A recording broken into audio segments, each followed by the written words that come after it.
am going to be Mrs. Claus today. I have my outfit, I have my hat, and this is what I'm looking like because we're distributing gifts to little girls and boys.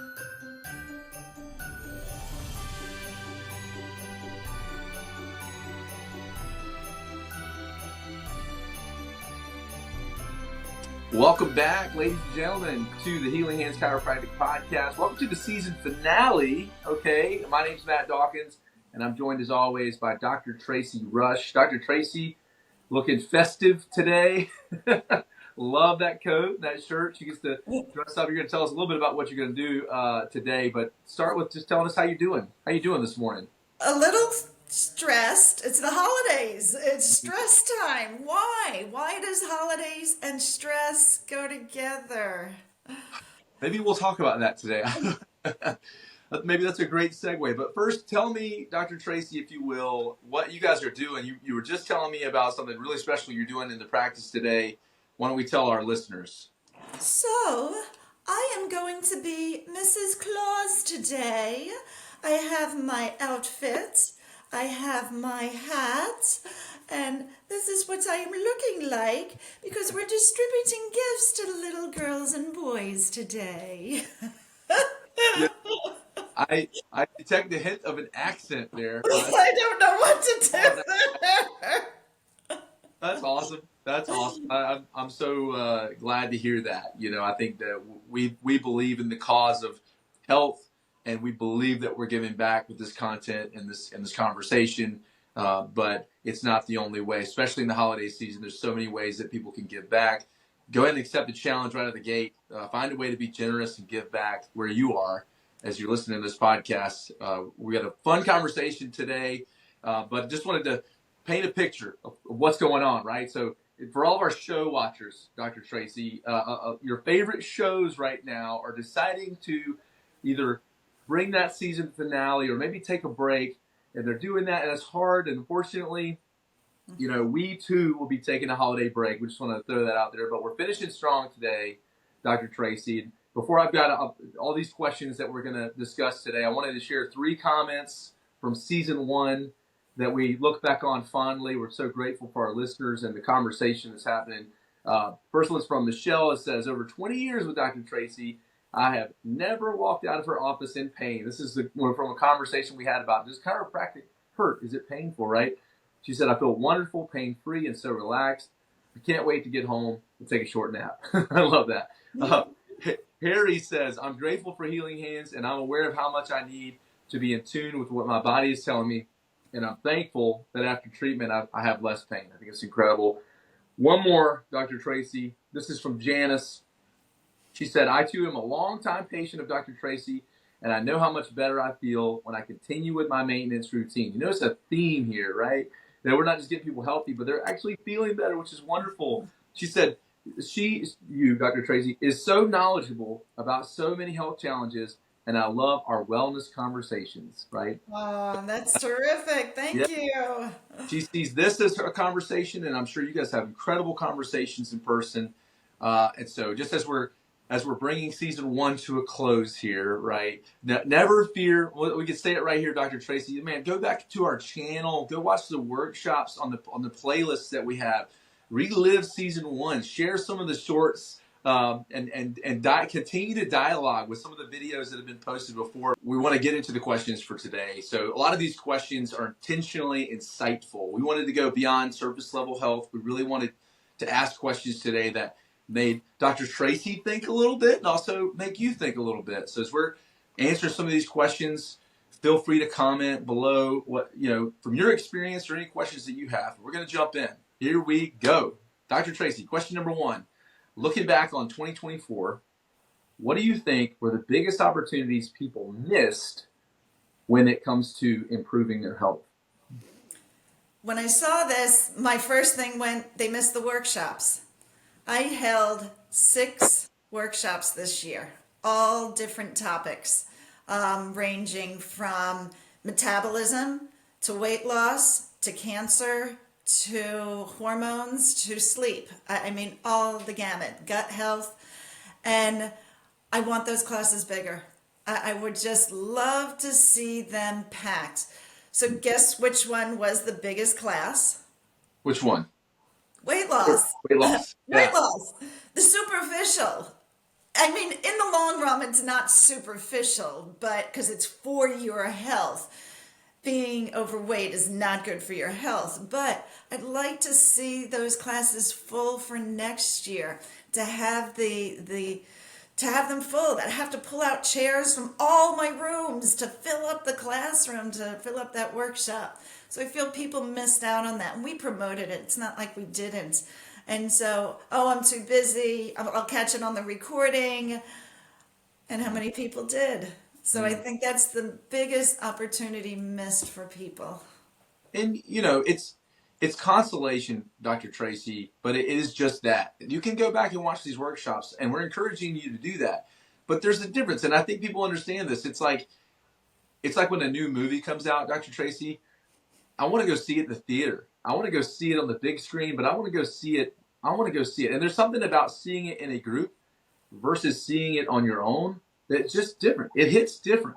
And the workshops are the same. When you go there, it's not just the power of hearing it live in real time, it's also the power of hearing it inside the of community. So, to challenge people, 2025, you can go ahead and decide right now, this is the year I show up. This is the year that I digest things a little bit differently when it comes to my health, that I show up and I get to hear, not, I was about to say from the horse's mouth, from Yeah. Dr. Tracy's mouth. There you go. All right.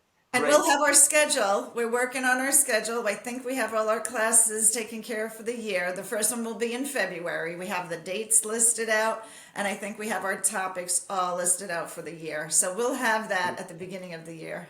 And we will make sure that's included in the video description below. So if you're watching this and curious, just check the comments, right? Question number 2, Dr. Tracy. Why do the holidays so often throw people off track with their health? And what does that tell us about how we view self-care? So I'm going to challenge you on this one.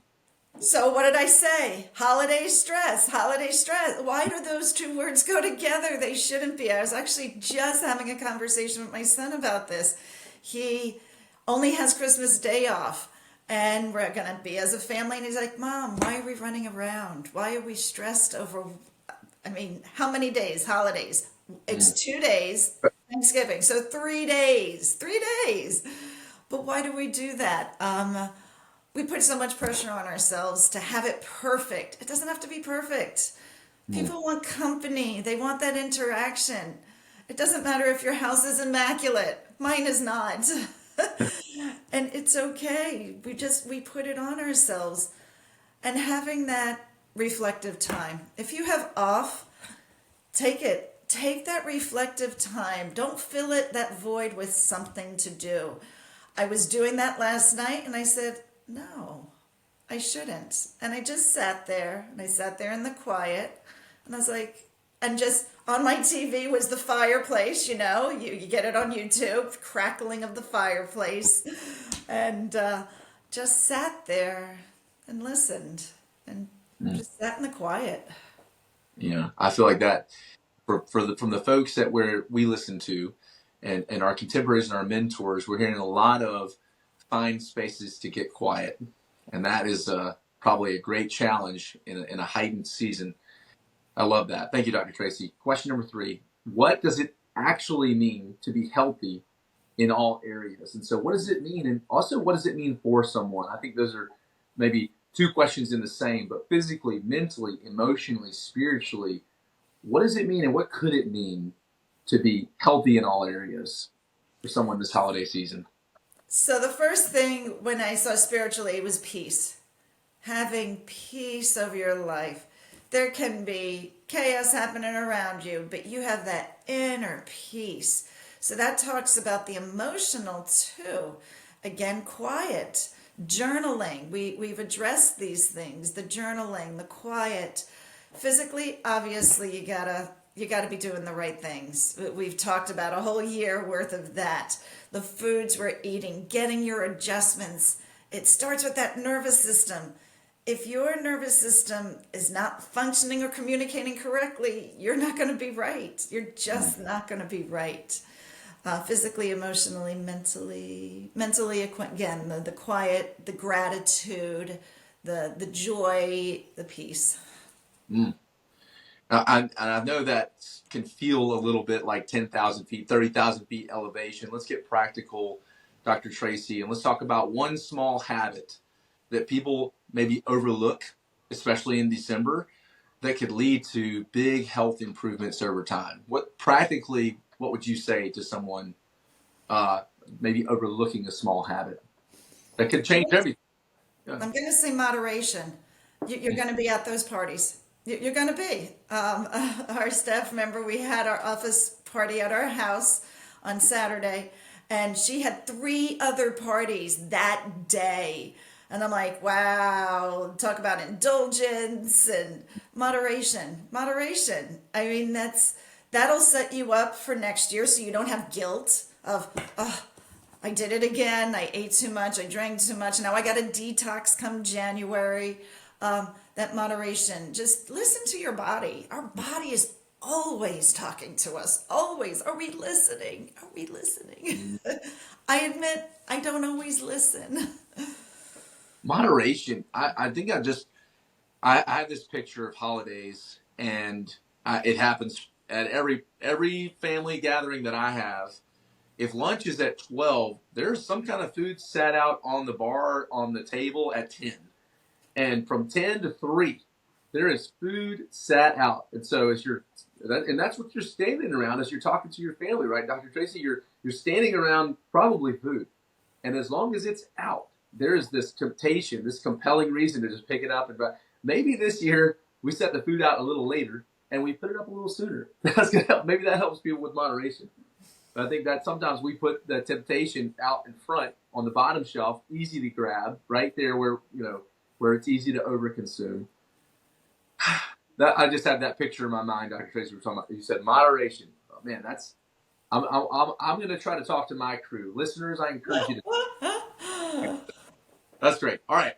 Question number 5: how can people learn to listen to their body better in 2025? Wow, that was perfect segue. So listen, um, there are signals. Our body gives us signals. Pain is a signal. It's a signal to say there's a nerve interference, there's something wrong here. I say pain is the red light of our car, but pain's the last thing to show up. So you've got to be in tune, and that's exercising, moving. If you're sedentary, you may not notice those signals going on until you rake the lawn. And you're like, what did I just do? Well, your body probably was talking to you before that. I'm seeking the correct help. And I'm not bashing the medical community. I'm in the medical community, but least invasive to most invasive. And I got to just tell you a story. I started a young lady, 22 years old yesterday, and she is the niece of one of my long-term patients. And she's like, I said, who can I help? Who do you know I can help? And I said, I would love to see your sister in here. And she goes, but my niece has been dealing with stuff for a long time. She's 22. Since high school, she told me, she has had chronic neck and shoulder pain. Chronic.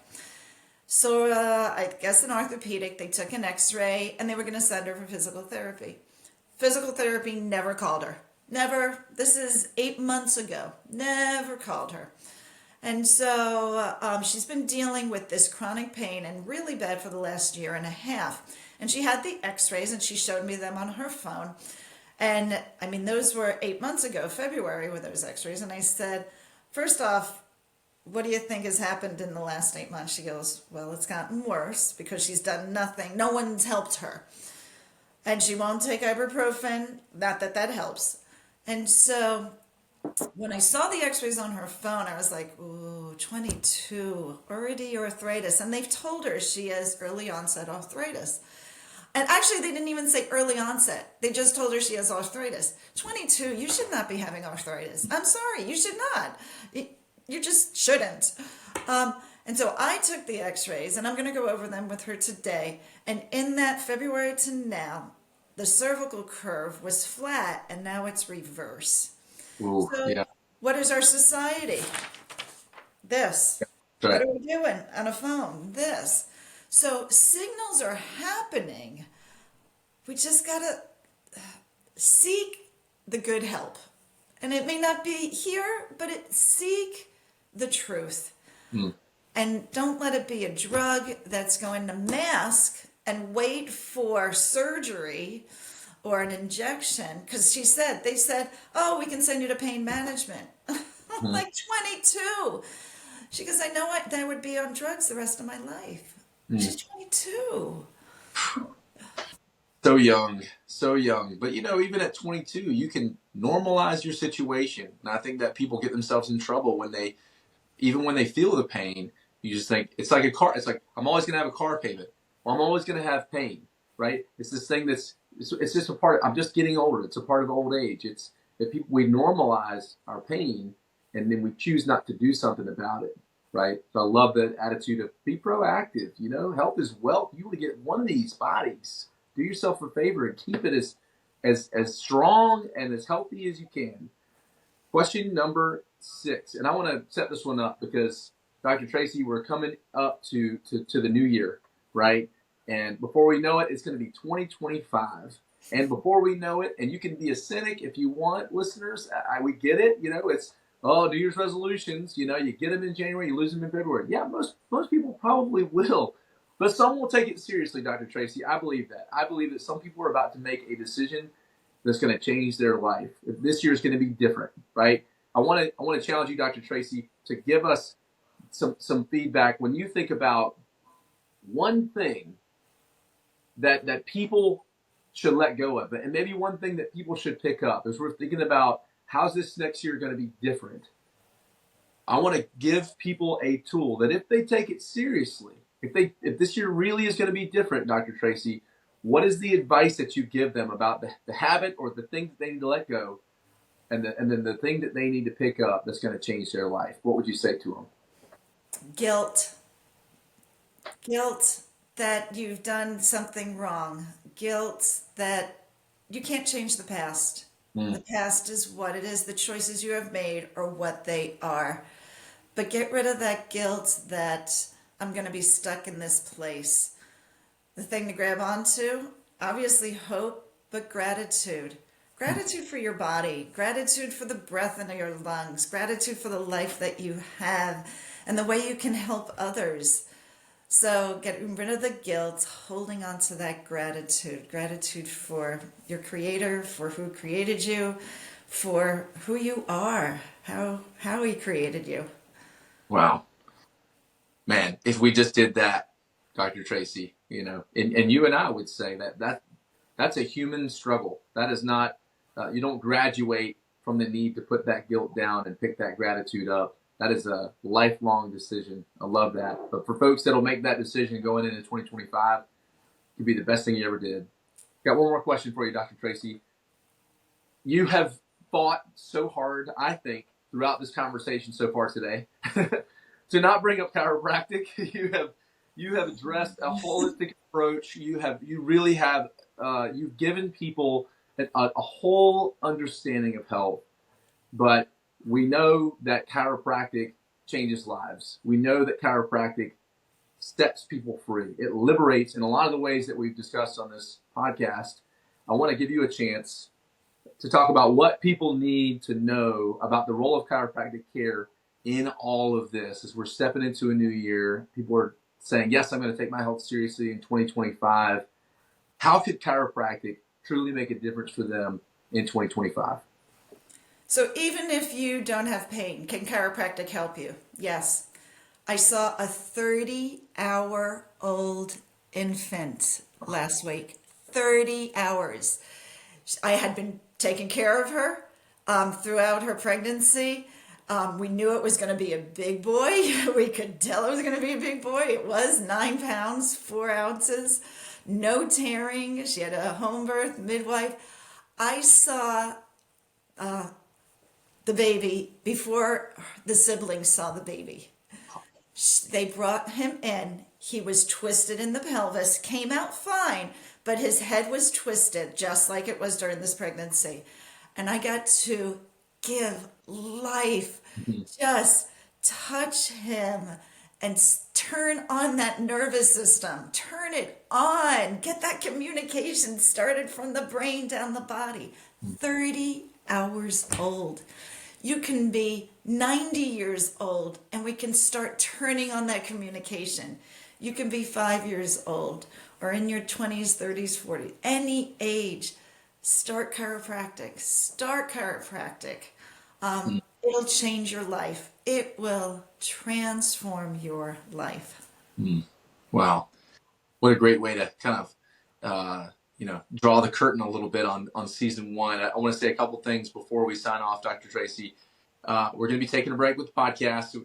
The season's coming to a close. But again, encouraging you to go back, listen to some of these episodes, relive them, interact with them, watch the workshops, watch the shorts, enjoy this inspiring conversation of health. And I want to say to Dr. Tracy, it's been a pleasure. Thank you for letting me host the conversation and ask the questions.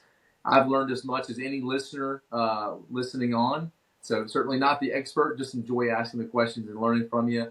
Any final words from you before we sign off and call it for season one? Well, it has been an honor. I didn't know when we embarked on this journey, I did not know what to expect. I said, okay, let's do this. And the outpouring has been wonderful from patients, from the public, from across the world. And that's actually one of my goals was to be an international speaker. And so I got to do that without leaving the United States. So I'm very honored. So thank you, Matt. And the other thing I want to say, our theme for 2025, we came up with it yesterday, is to restore and revive in 2025. Restore and revive in 2025. I love it. There's your catalyst for an incredible 2025. We're going to restore and we're going to revive in 2025. Thanks for watching, everybody. Take care. Happy holidays. Blessings.